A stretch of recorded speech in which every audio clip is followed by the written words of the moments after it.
Here's my radial arm saw, and notice the tapered stand is lacking casters.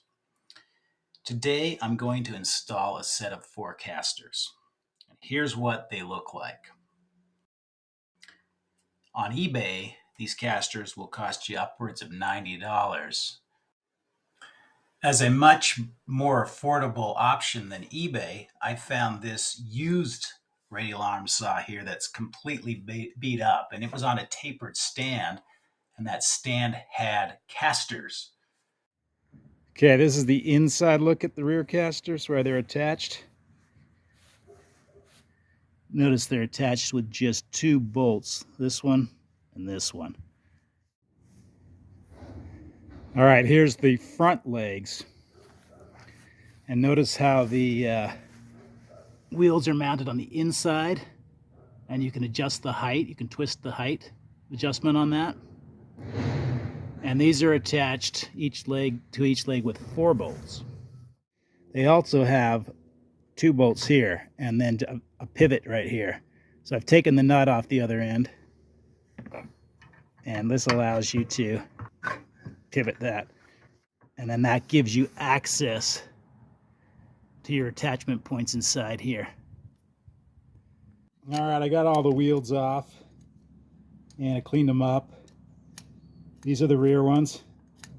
They got that little groove that they can go in so you can set them in place or move them when you need to move the saw. And here's the front ones that are on that hinge. And of course they have this adjustment.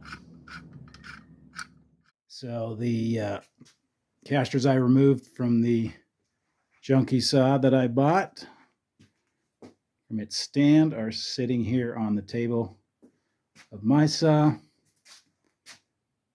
and we are going to install them. All right, I put a little grease on these, made sure everything was cleaned up really well. Now we're going to mount them.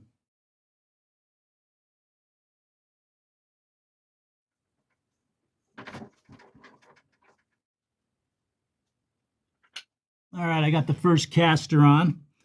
And notice I don't have it resting on the caster. You could slide something underneath there. There's space there. And notice I have the wheel in this position up here. So if I want it to set on the wheel, then I can drop the wheel, drop the wheel down under here in this groove, and then I can roll the saw. But I don't want it sitting on the casters at all times. Just when I want to move it, I'll put it in that position.